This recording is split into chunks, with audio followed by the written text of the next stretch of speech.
Hey folks, welcome back to my YouTube channel. Today it's all about the blues. The blues is in the roots of a lot of the great music we have today, as well as many of the classics we've grown to love over the years.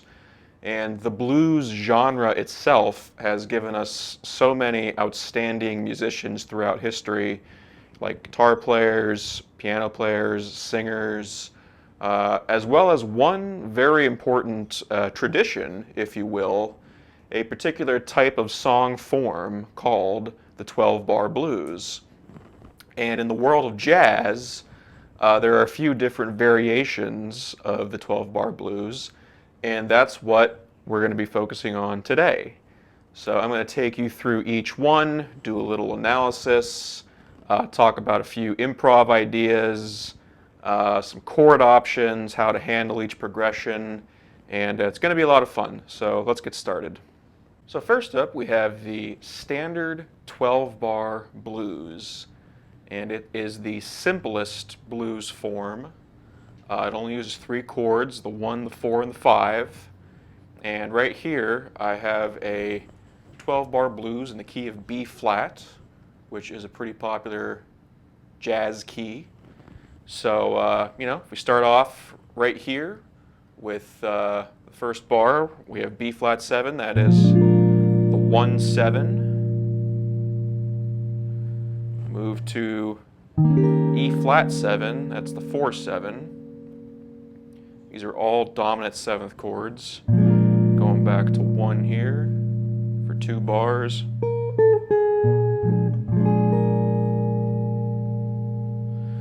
Next line, we are going to 4-7 again for 2 bars. And then we're going back to 1-7 right here to finish off this line. Then to bring us all home, we're going to 5-7. Quick stop at 4-7, and then 1-7 right there, and then to turn us around, going to 5-7 one more time, and then we're back to the top. So there you go. Again, all dominant 7th chords. So 1-7 being, 1 is the tonic, and since we're a dominant 7th chord, we just call it 1-7. That's really one of the only uses for the term of 1-7. Same thing with 4-7. This E flat 7. It's not resolving by a 5th or anything. It's just going back to the 1 chord. So we would call that 4-7. And of course, the 5-7 is the dominant chord. It does resolve to the tonic. Right here, we just, it's a little bit of a delayed resolution. We just go back to that 4 chord just to be a little bit funky, but eventually we do get to the 1 chord. And of course, again, we turn it all around in that last bar.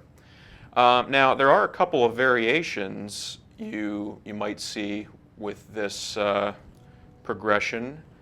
And starting up here, it doesn't always go to the 4 chord. Sometimes it will stay on the 1 chord. That's perfectly fine. Depends on the song, depends on who wrote it, what they prefer. But yeah. If you don't want that change in the first line, then if you're making up your own blues, then you can just keep the 1 chord right in there.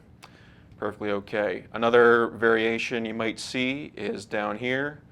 Once again, might just, forget that 4 chord, stay on the 5-7 chord there. Again, just to keep things a little bit simpler. Again, various different songs will, have this written different ways, but, if you keep it on the 5-7 chord, again, makes things a little simpler. And then here at the end, you don't always see it. A 5-7 chord, sometimes it'll just stay on the 1-7, and it'll just turn around on its own. Again, varies from song to song. Now, when I teach this to somebody for the first time, I will actually use the changes I had written there originally. I like to have that 4 chord there in the first bar, even though it complicates things slightly. Just one more chord to worry about. I like to get people used to hearing that change, right from the start. Same thing in this final bar. I know it's moving from chord to chord, each measure, but I like to get people used to hearing that movement. But again, you will see these variations from time to time.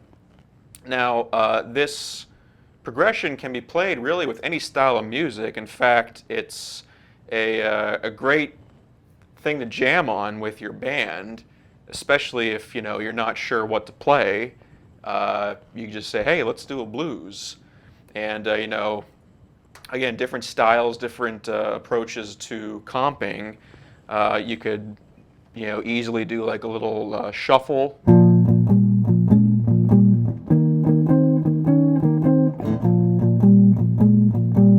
Etc., or even just like a rock, kind of even eighth notes.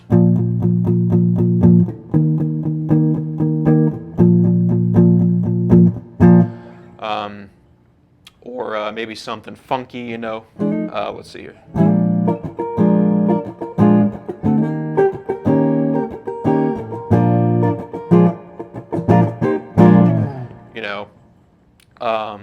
It's very flexible. As long as you hit the changes, you can interpret it different ways. But if you want to play it in a jazz context, all you have to do to make it sound jazzy is just use some basic 7th chord voicings, kind of like I was doing, as I was just thumbing my way through it, and throw in a little bit of swing rhythm. So, for example, B flat 7. Before I was just playing these bar chords, nothing wrong with that, and something like the Charleston rhythm, which is just a dotted quarter note and eighth note, like.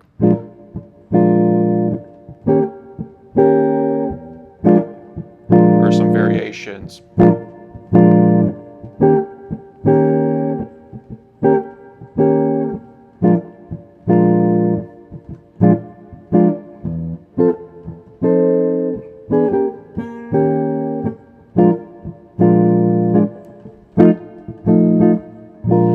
And you can do that pretty much the whole time, and it'll sound really swinging and cool, and that will just kind of get you into, started down the road of developing a jazz feel. So also just straight up quarter notes, kind of like Freddie Green style. Nothing wrong with that. Just keeping it simple. And then you may want to throw in some little chromatic, approaches.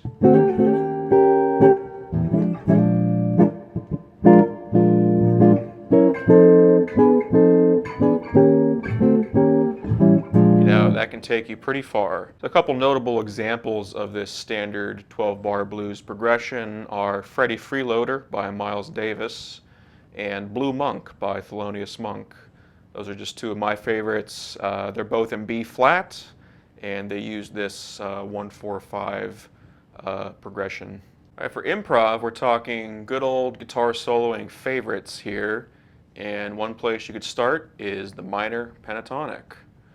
So, pentatonics.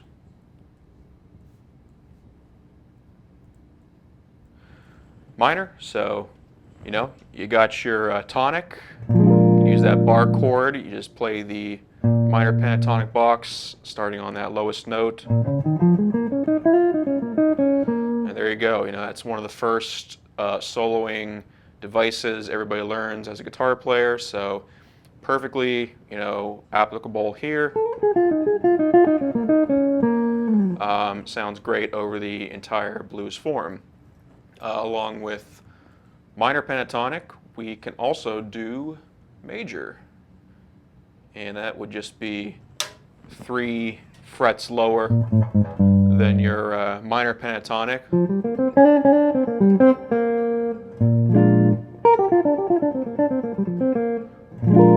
So that's just a nice, change of color. You can mix those two together.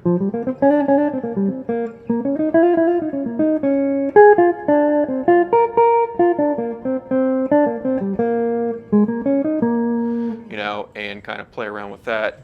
I will say that one idea I like to, show people is you can use the major pentatonic over the 1 chord and the minor pentatonic over the 4 chord.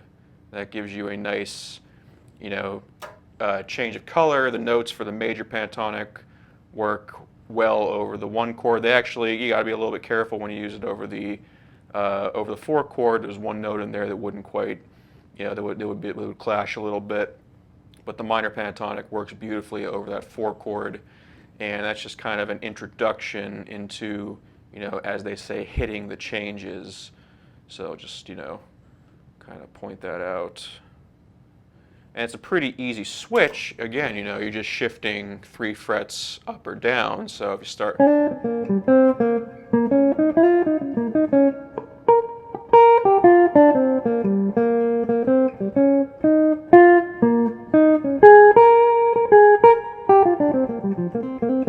etc., you can really hear the change in color as I go back and forth.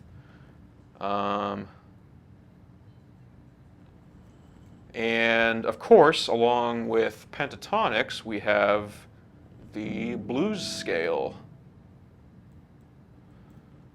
And again, those kind of go hand in hand. This is a blues after all, so of course we're going to play the blues scale. And again, that pretty much sounds good over the whole progression. Really emphasize that blues note, the flat 5. So you can mix, major pentatonic, minor pentatonic, some blues scale, and you get some, different colors here and there. Do a little bit of experimenting, and a couple nice options there to start off. Now, for a lot of young players, a 12-bar blues may be their first step into improvising. And I will say the first time you play a solo in public can be pretty intimidating. I remember mine in 7th grade, jazz band. It was B-flat blues just like this. But here's the thing, you can, Johnny be good your whole way through this.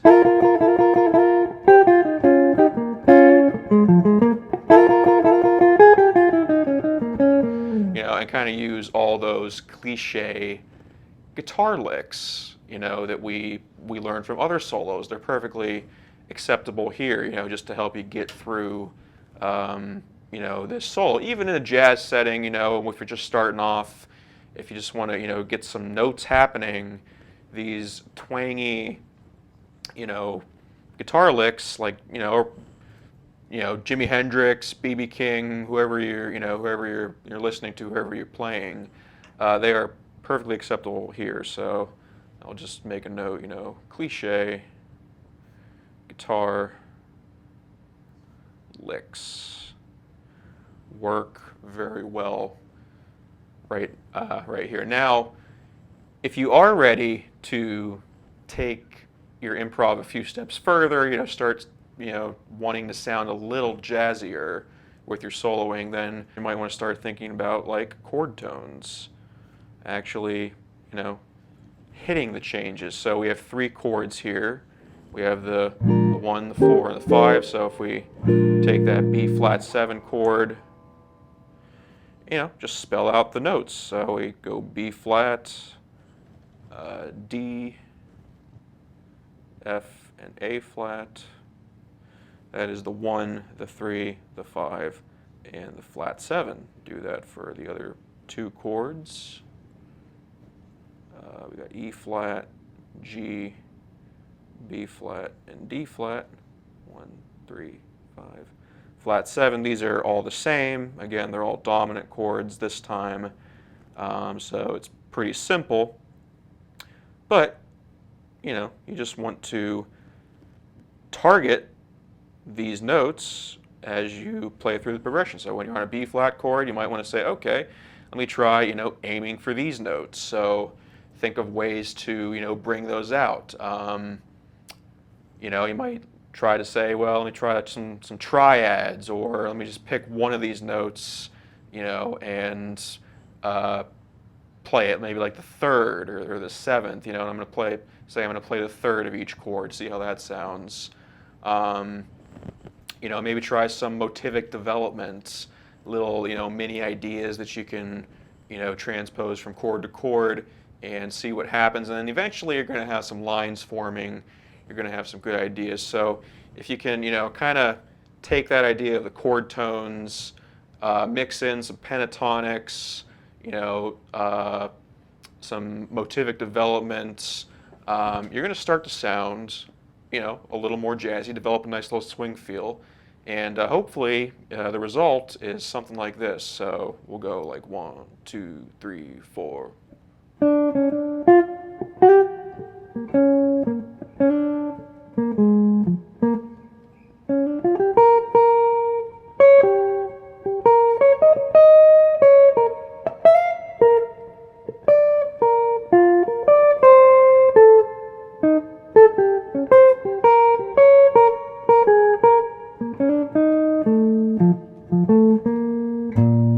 Next up, we have what is commonly known as a jazz blues, and as the name implies, it is unmistakably jazz.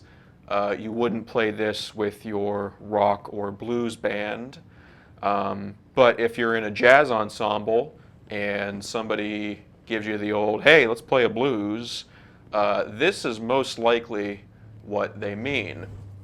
Even if you're not quite sure, you can clarify and say, okay, like a jazz blues, and they'll say, yeah, sure. Or they'll say, no, let's do a simple 1-4-5 blues or something like that. Just talk it out, But jazz blues is something you're going to want to get to know.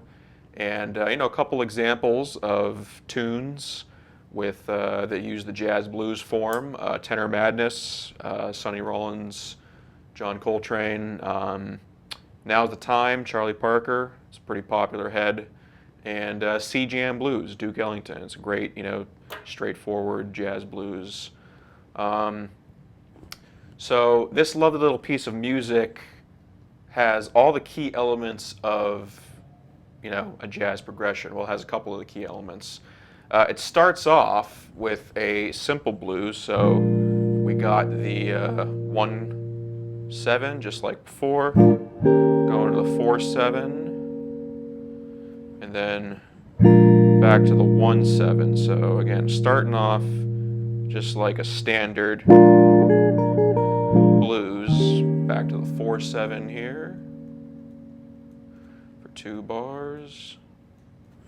And now in the second half here, we get the other most common harmonic device in jazz, and that's going to be a 2-5. It's actually a 1-6-2-5 starting right here. So you got the 1, the 6. Well, it's not actually. It's the 6th degree of the scale, but this is actually the 5-7 of 2, secondary dominant, and this is going to resolve to the 2 minor 7. And then here is our good old 2-5, 2 minor 7 to the 5-7. Again, that is a 2-5, and that resolves to the 1. And then we just do that again real quick. The 1-6, secondary dominant, 5-7 of 2, 2 minor 7, 5-7, and then back to the 1. We turn it all around. So 5-7 of 2 and 2 minor 7, 5-7 again.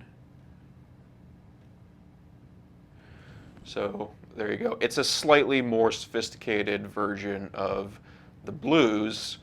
Of course, jazz players love 2-5s, so cleverly sneak one in here.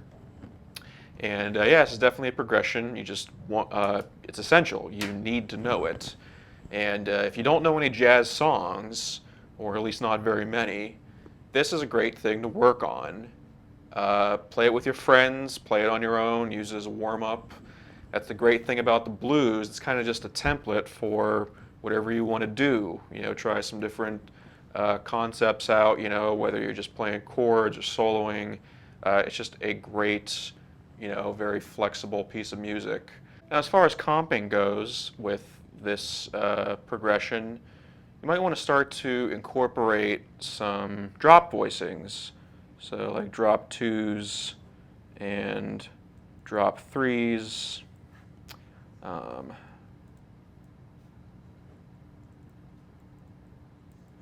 As well as some different tensions. So you might want to try some like 9s and 13s. 9s, 13s. So for like your first chord, B flat 7, you know, maybe try B flat 13, and then you can go to E flat 9. Try those for a while. You can throw a 9, B flat 13, 9, you know, E flat 9, 13, however you want to call it. It's got both the 9 and a 13 in there. But yeah, those are some, you know, just some more jazzy options as opposed to just your regular old big fat guitar bar chords. So 9s, 13s, as well as, you know, look for some places to throw in altered tensions. So, you know, like maybe a little sharp 11 here or there. Not too much, but, you know, it would sound good in some places.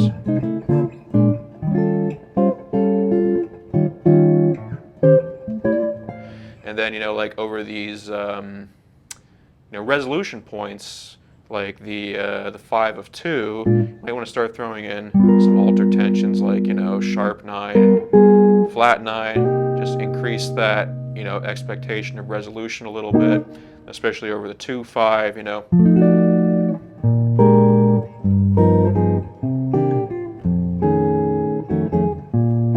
You know, really, you can start to ham that up and explore some different possibilities there.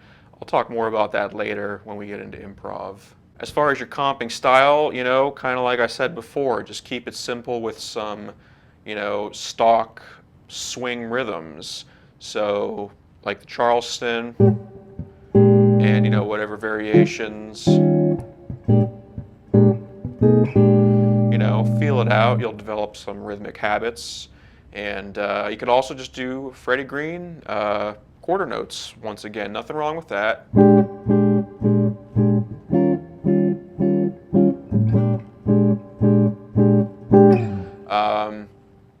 That's good, especially, you know, if you're playing like in a big band or a larger group and there's multiple choral instruments and maybe some of them are more active than others. Like if you have a piano player, they tend to be a little bit more expansive with their comping, so that's when you might just want to, you know, keep it simple and hold down the quarters. And we do have a couple of variations on this progression that are worth noting. Once again, right here in the second bar, you don't always see it go to the 4 chord. I talked about this with the 1-4-5 blues, and it's the same thing here. Sometimes it just stays on the 1 chord. Again, it varies from song to song. Just something, you know, to keep look out for. Another cool little variation. Sometimes you'll see a sharp 4 diminished 7 right here, and that just kind of gives you a more dramatic, I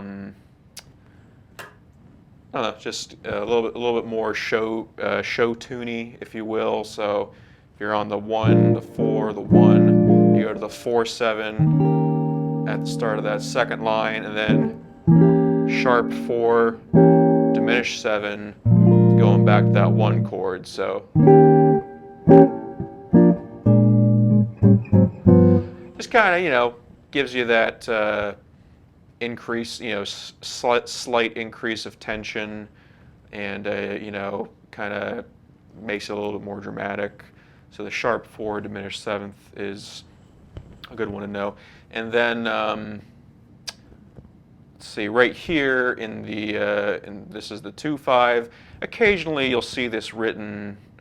The 2 will be a dominant chord, and so it's not the 2/7, but this would really be like the 5 of 5,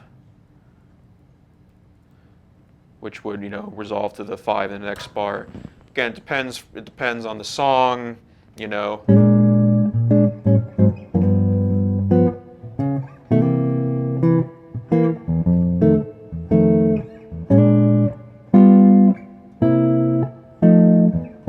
Could happen in that final turnaround as well. But I think the standard, when you think of a 2/5, it's a minor 2, and then the 5/7.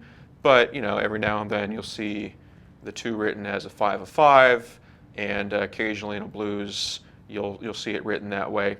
And then just a couple other minor things to point out. Sometimes you'll see this written as a 2/5, perfectly fine. It's just a variation. And you may also see a 2/5 written up here. Of course, we have the 1/7. We're not really changing anything, but you might just give it a little bumper with like the 2 up here. So it'd be 2/5, and then that's resolving to 1. It kind of sets up that 4/7 a little bit more.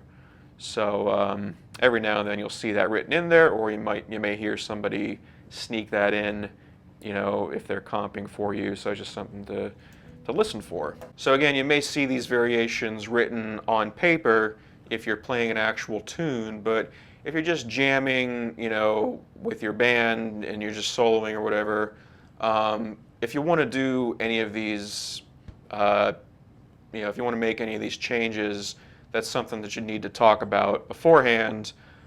Just take 30 seconds, make sure everybody's on the same page, because you definitely don't want to be hitting different chords.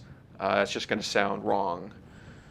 If your group is really, really tight and everybody has good ears, you could try to communicate, your preference if you're leading the band as you play through the changes the first time. For example, if I want that sharp 4 diminished 7th chord in that in that second line, like as I'm approaching that chord, I'll make solid eye contact with my bass player, and I'll put some emphasis on it, kind of like that, and hopefully he'll catch on, and hopefully the other members will get the message as well.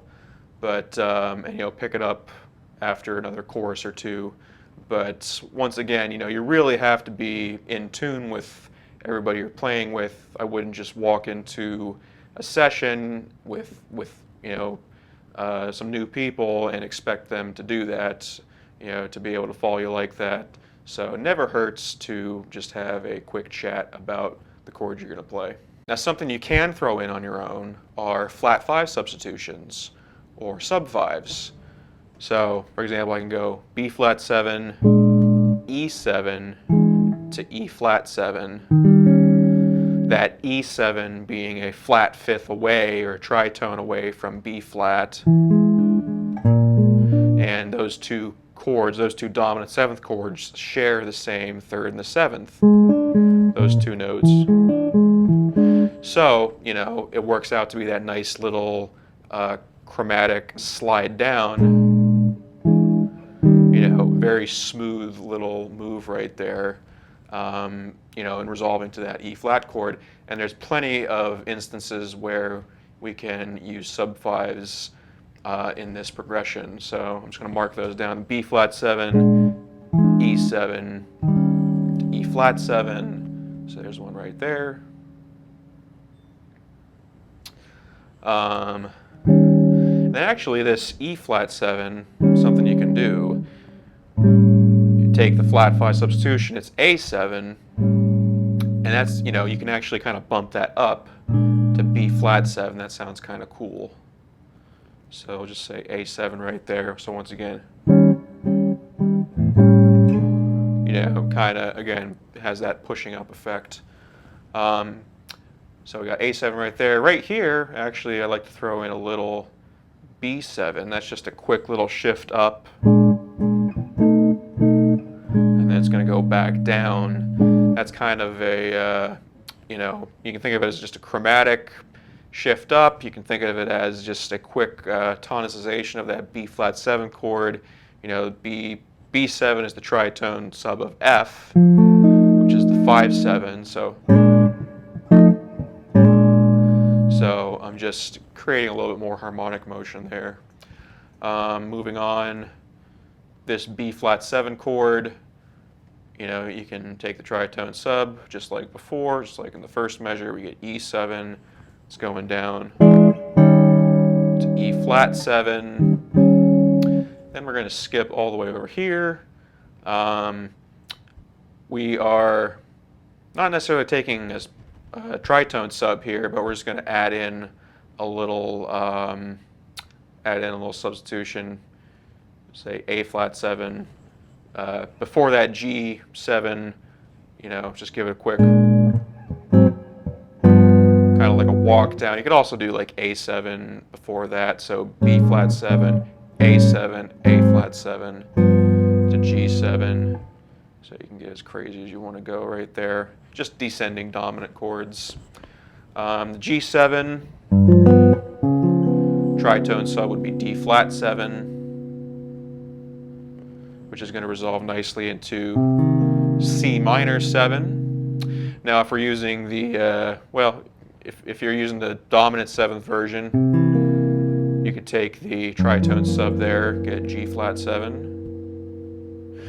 You could also do that with a minor 7. It sounds okay. You know, a quick little slide down at F7 there. And then we're going to go B7 here, tritone sub. And then you can do all of that again right here. I'm not going to mark I'm not going to try to cram every single one in. I'm just going to kind of mark the options.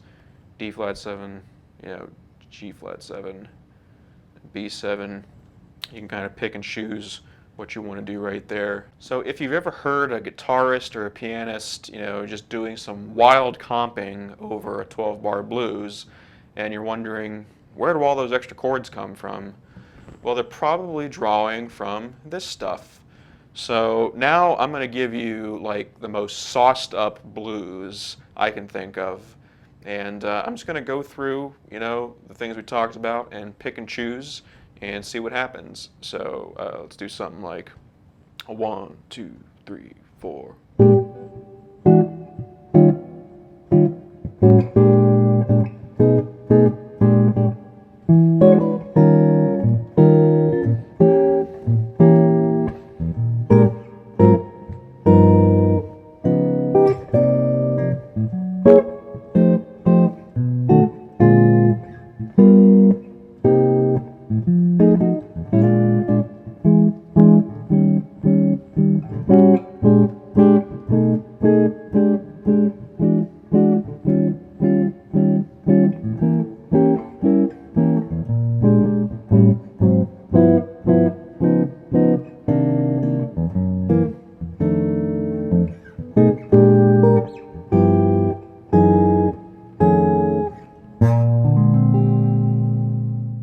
All right, so improv over a jazz blues.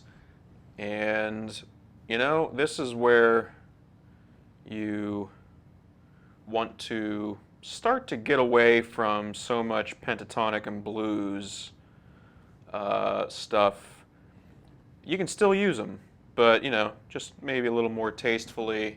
They do come in handy. They are appropriate, you know, in certain spots, but you know, you want to definitely start to, you know, go down other paths of improvising. If you weren't already thinking about things like chord tones, you know, hitting the changes, now is the time to start. So, yeah, definitely, you know, spell out those chords, maybe aim for thirds and sevenths. So for example, we come up here, again, B flat 7, we got B flat, D, F, A flat.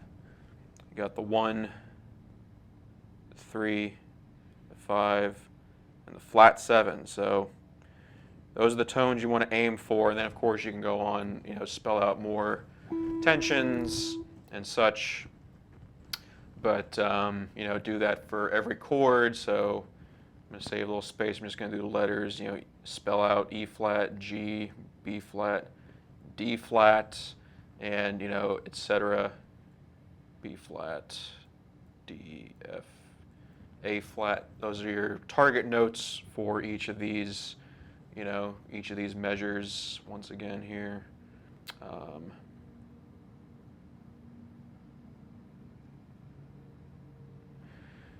Etc.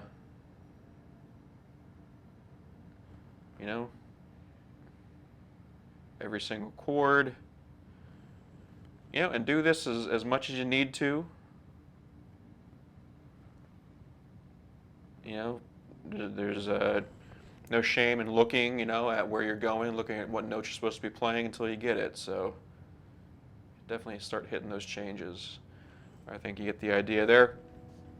How do we hit the changes? Well, as I said, motivic development, just, target certain notes, try to create, some cool little ideas that you can transpose from chord to chord, and eventually you're going to run into some scales, you're going to want to start to create more lines, so things like the Mixolydian scale might come in handy.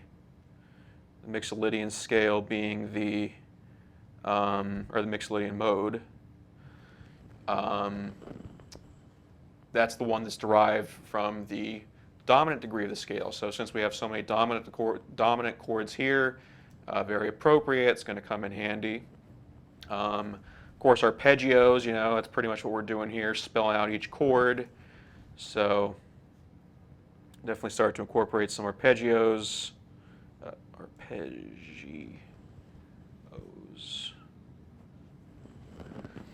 And then, you're going to mix all of this together and try to build a vocabulary of lines, phrases, concepts. This is just fundamental improv habits. But I hope, this type of analysis is helpful to get you started. Now, there are some slightly more advanced sounds that come in handy over the jazz blues, and I think I'll write those in a different color. But some melodic minor modes that sound good. One is the Lydian flat 7. That is just there's two ways to look at it. It's a Lydian scale with a flat 7, so it's a dominant sounding scale.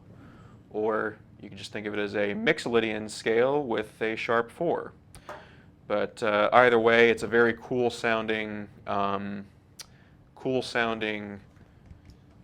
scale, and a good use for it is anytime you have the 4/7 chord. So that E flat 7, think about sharp 11. So we got B flat to start off, and then we go to E flat 7. Kind of just a very, cool, spacey sound.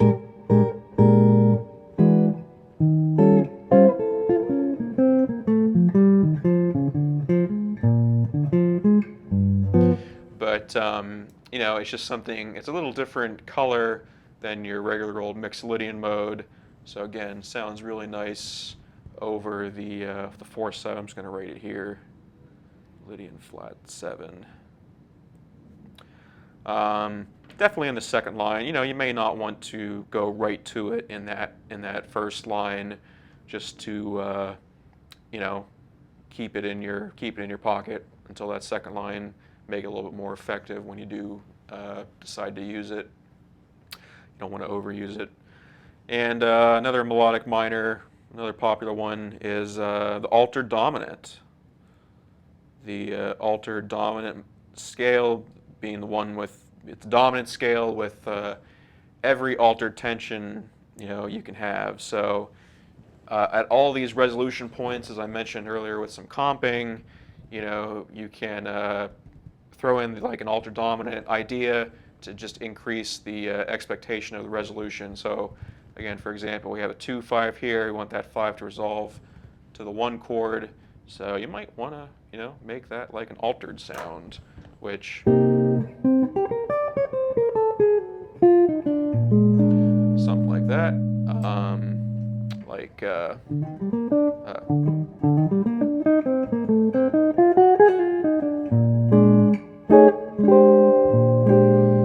That's kind of the sound you're going for. A couple other spots, where it would be appropriate, right here, that G7 resolving into C minor 7. Yeah, definitely want to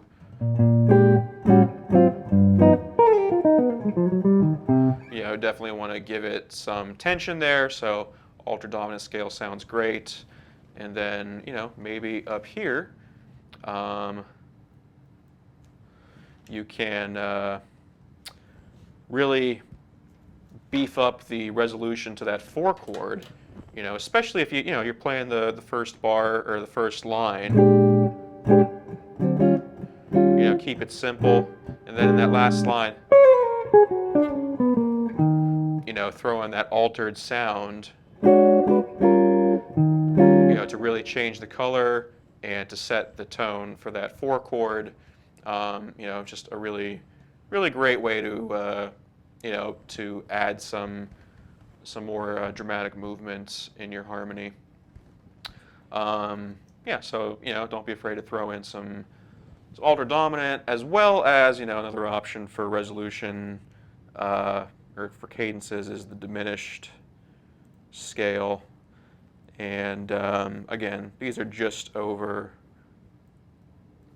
resolution points. I'm not saying throw it in every single time, but you may want to increase that expectation of resolution, you increase the tension. So those are pretty much your 2 options. All right, another type of blues that's maybe not quite as popular as your regular jazz blues or your 1/4/5 blues is the minor blues. Don't forget about your minor blues. There's just something special about them. A really good mood setter, for an evening. But a couple of good examples of minor blues: "Stolen Moments," great recording by Oliver Nelson, and "Mr. PC" by John Coltrane. And those are both in the key of C minor. And right here I have a blues in C minor. So let's just take a quick look at it and go through it. So C minor 7 starting off 1 minor 7, going to the 4 minor 7 chord, pretty much the same as a regular blues, major blues, just everything is minor. Then back to the 1 chord here, and then again 4 chord,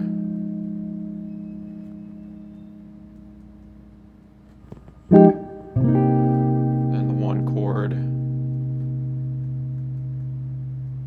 Again, everything being minor, so here we have a minor 2/5, D minor 7 flat 5, that's the 2 minor 7 flat 5 in the key of C, and then G is the 5/7, so again, just a minor 2/5, and that's going to resolve to our 1 chord. So again, minor 2/5. To the 1, and then we're just going to do that again to turn it around. Minor 7 flat 5, 5/7, 2/5, turn it around. So there you have it. Now I've written these as minor 7th chords, but another option you have, and sometimes the way you'll see it written, will be as minor 6th, especially with the 1 chord. It's a little more tonicizing You know, so instead of the minor 7, we'll see C minor 6. So it sounds like this. That's just kind of a nice, you know, jazzy minor sound as opposed to minor 7. You know, it's a little more, a little blander. You know, it depends on what you're looking for. So you want that kind of open sound, that minor 7, you know, with some tensions, you know. But if you want that, you know, more, you know, jazzy, grounded sound, you know, it tells you this chord is the tonic, you can go with that minor 6. You can also do it over the 4 chord, which sounds cool. It's up to you. If you do the 1 minor 6, then a 4 minor 7 will sound just fine. But you know, if you want to use a minor 6 over the 4 chord, that's okay too. But yeah, you can make 1 minor 6 your default if you want to sound cool. And again, 4 minor 6.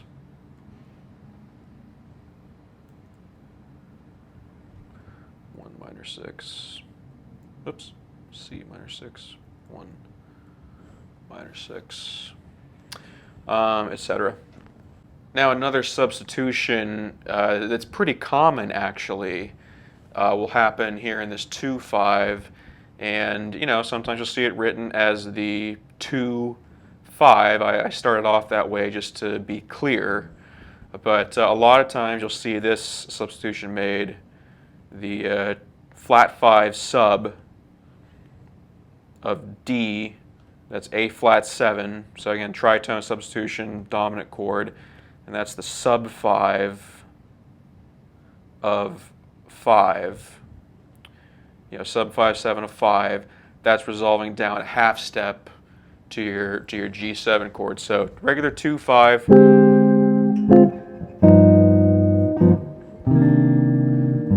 You know, that sounds cool, but that A flat, you know, dominant chord leading into that G, you know, the 5/7 resolving to the 1. That's a little, again, just kind of jazzier, bluesier, you know, a little darker.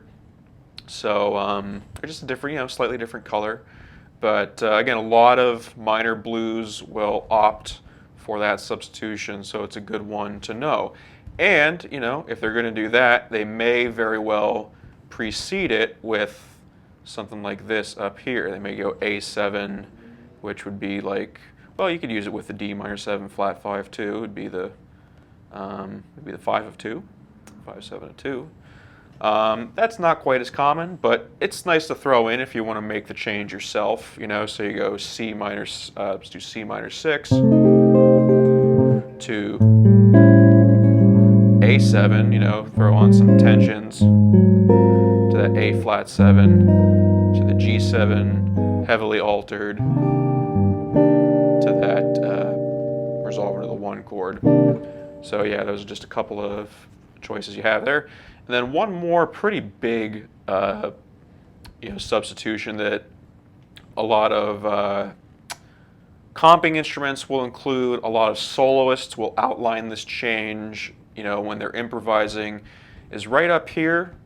We're going to make this, you know, a C7 chord, and that is going to resolve, you know, nicely to our F chord. So this kind of becomes the 5/7 of 4. And that resolves to the 1 chord. So, you know, we have all this minor stuff, you know, in this first line. That's great. And then you want to hear that brightening. You know, it's going to set you up for that 4 chord. And again, really effective. You know, it just tells you that a change is coming, you know, soon. And again, especially if you're improvising, you know, you're doing a lot of dark minor stuff.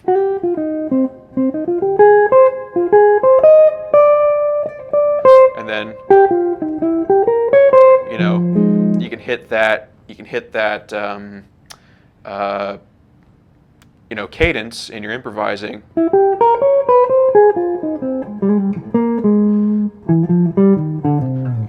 then proceed from there. Again, it really shows you're paying attention to, it shows that you're thinking ahead. And yeah, again, it's just a nice, makes your ears perk up, you know, it's a nice brightening to add in there. A lot of great soloists do that. Again, it's just something you don't necessarily see it written in too much, but you know, it's almost always implied if your players know what they're doing. So definitely those some good substitutions here, some good you know, variations to keep in mind. Now I talked about sub-5s over the jazz blues, and yeah, they certainly still work here. You know, you can still when you're resolving from chord to chord, you can throw in some, you can make some substitutions.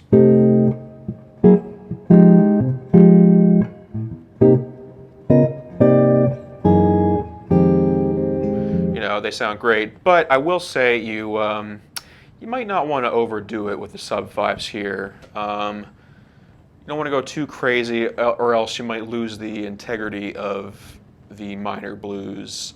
You don't want to lose the minor vibe, you know. And if you throw in too many like dominant chords, you might not get enough, you know, minor sound.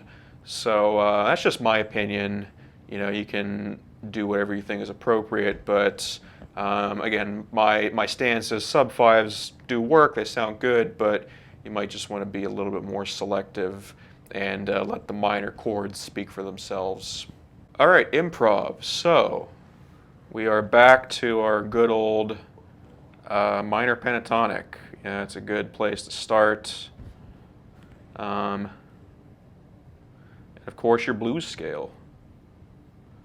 Minor pent and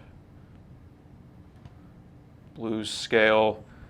You know, minor blues is a, you know, kind of on the sadder side, so you can be a little bit more excessive with your blues scale and, you know, go for that.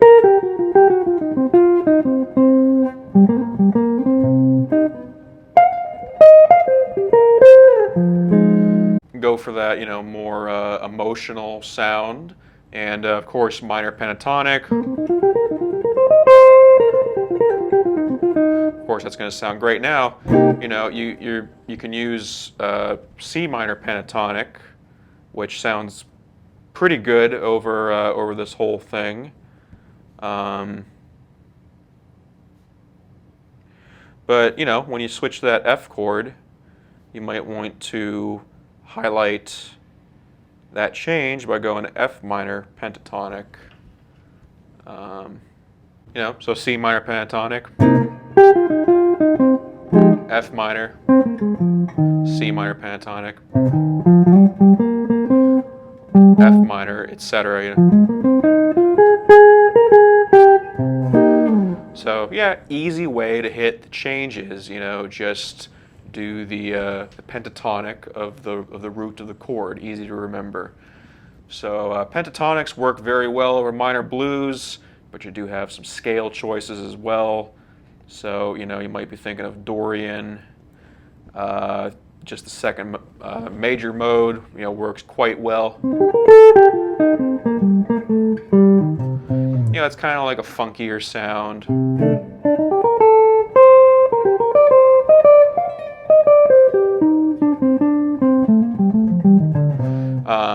You know, it's nothing too crazy, but again, kind of like I think of it as the funky minor. You can use like C Dorian, F Dorian. Again, same idea with the, you know, hitting the changes with the pentatonics. Just change the root. Another option is melodic minor, jazz melodic minor. So minor. Sorry there. We'll go jazz melodic minor. My apologies. But that is just a major scale with a flat 3. So you get this nice get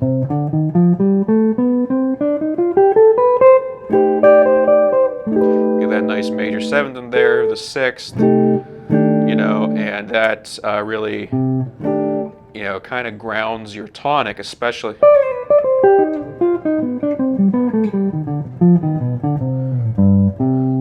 So definitely, it's a great choice for your 1 chord. Your 4 chord, you might want to be a little more selective.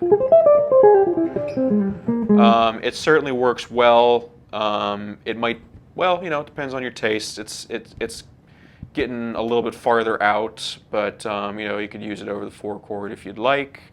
And then another choice, which sounds good over the whole thing, would be harmonic minor. So you can do C harmonic minor, which is, probably the darkest scale choice. It's got the flat 6, the natural 7, so kind of classical sounding, but it's got some really great resolution points.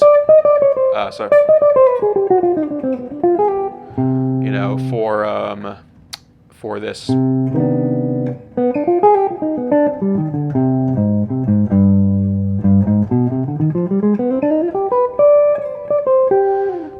And you can kind of just weave your way through the entire progression. It works over the tonic. It works actually over the 4 chord, the F minor. It gives you like a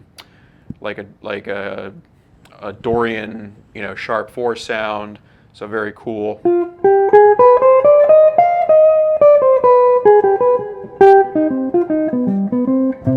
So harmonic minor, great sound for the minor blues. And then, a couple of the more, quote unquote advanced options. Same thing from the jazz blues. You've got like the Lydian flat 7.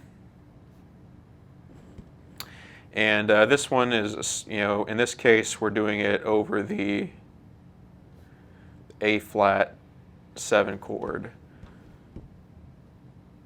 Lydian flat 7. So again, melodic minor. Going for that sharp 11 sound right there, resolving down a half step to G7, and over the G7, you're probably going to want to do something like altered dominant. Again, resolution points.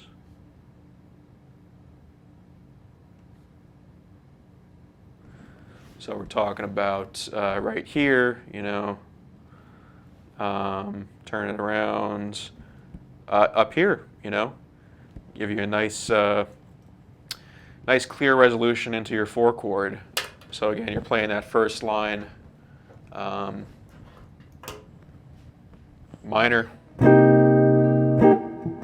minor, minor, and there's your altered dominant, resolving into the 4. Really has an impact. Again, if you're soloing.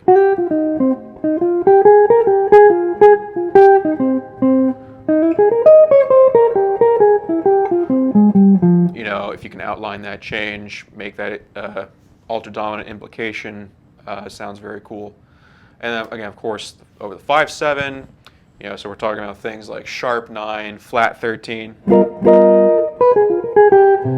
course, flat 9. Those are all going to sound great. The altered dominant, leans minor. It's got the flat 13 in the scale, which is in the tonic, related to the tonic, that's the minor third. So the altered dominant always tends to have that, minor,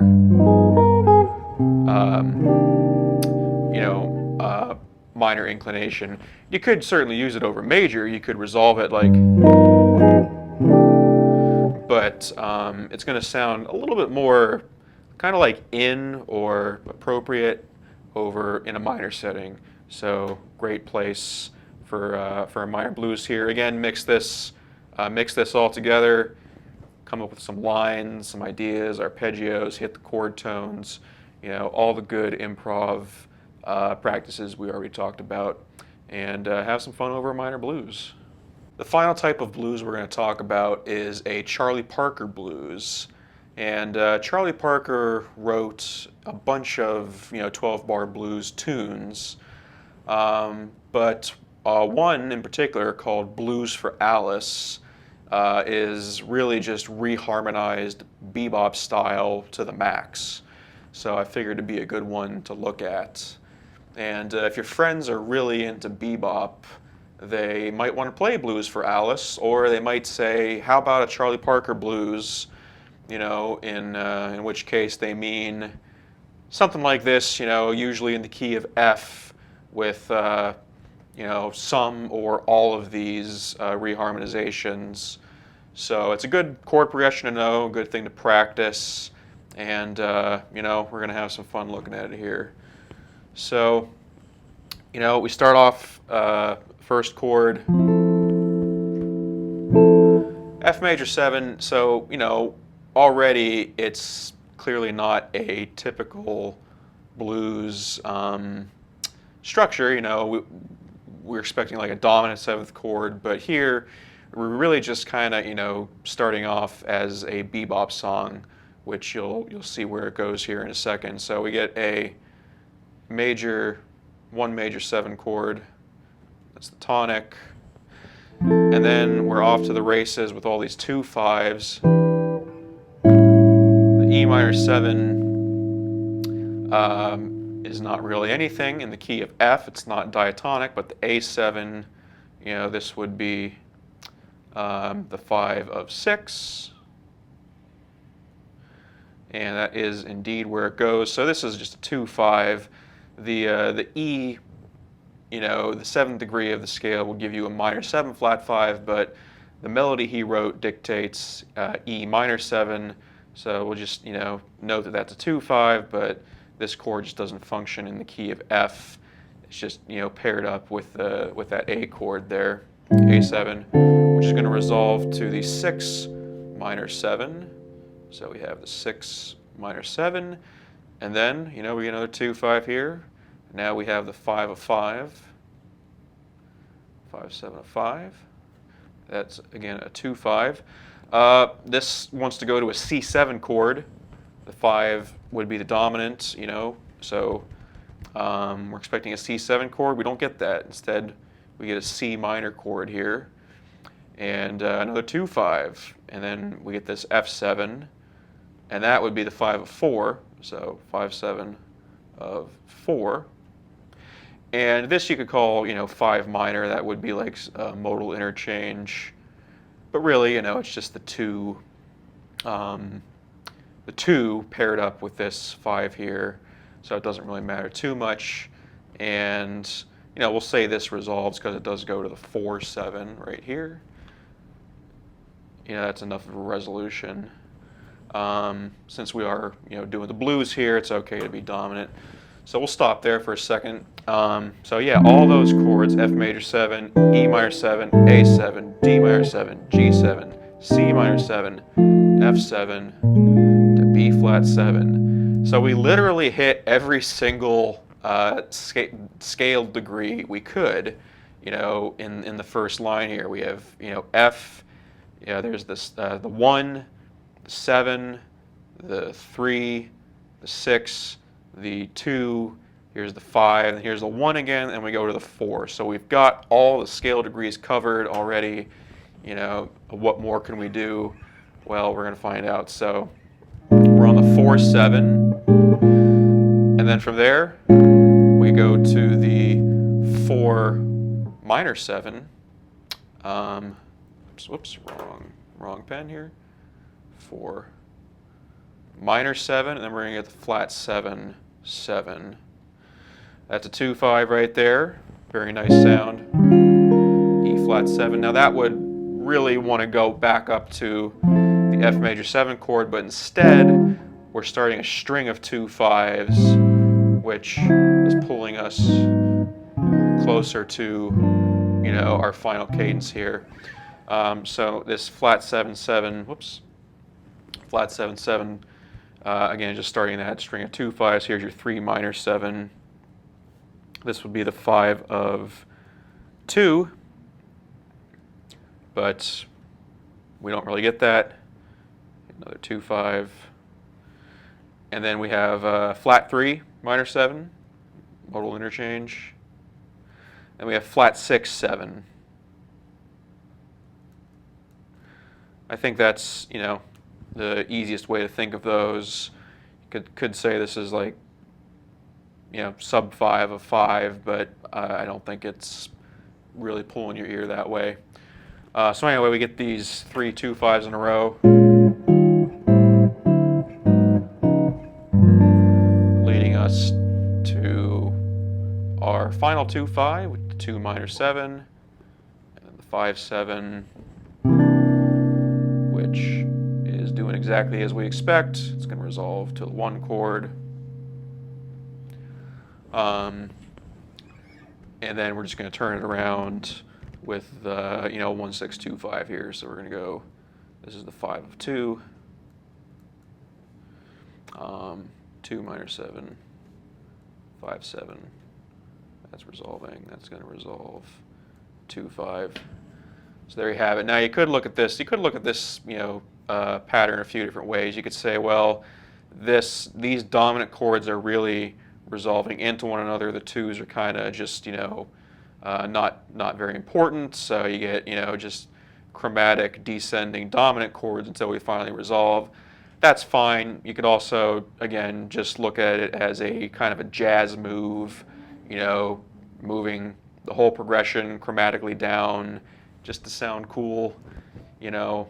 But again, this is a just totally tricked out,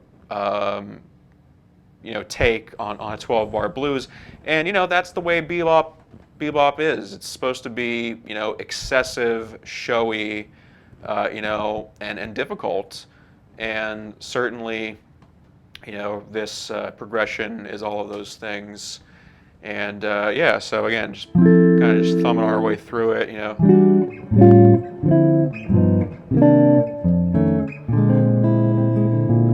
Making some choices.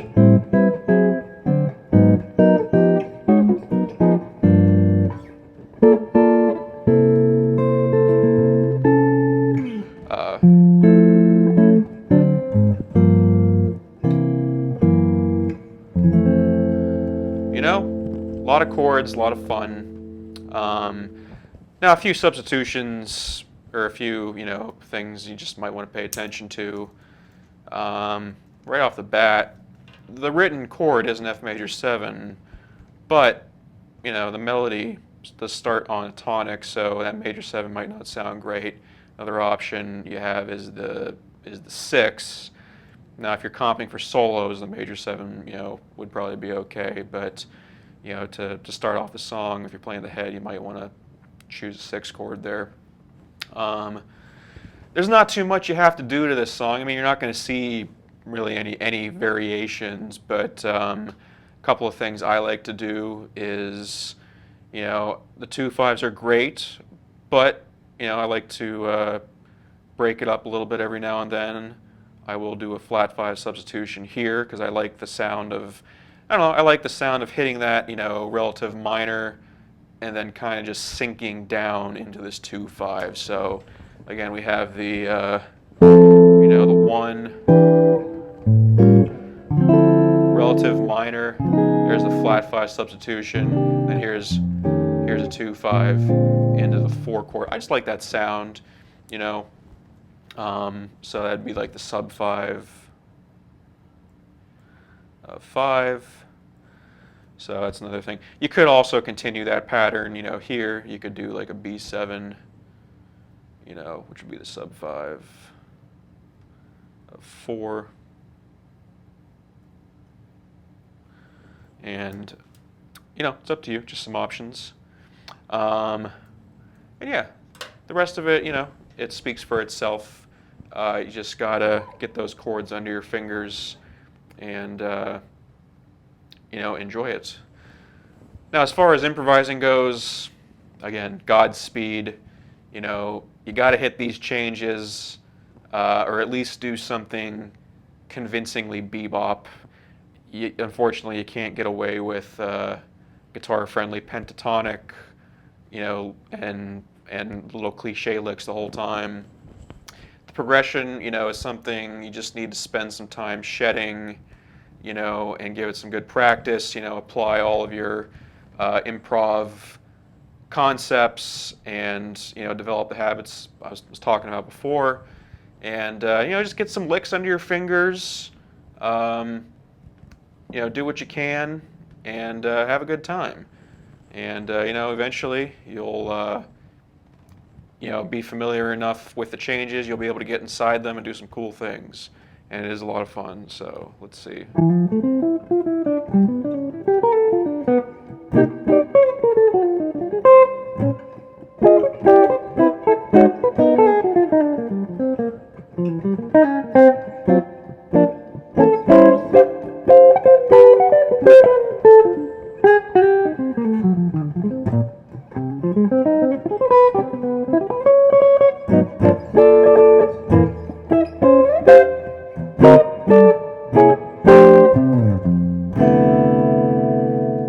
That's going to do it for this video. Thank you very much for watching. I hope you enjoyed talking about the blues. I hope you learned a thing or two. And if you like my style of analysis here, I've done this same thing with a couple of jazz standards. So definitely be sure to check out those videos. If you have any thoughts or questions, please feel free to leave a comment below. Don't forget to like this video, subscribe to my channel, and please consider supporting me on Patreon. There's a link down below in the description box. Thanks once again, and I'll see you next time.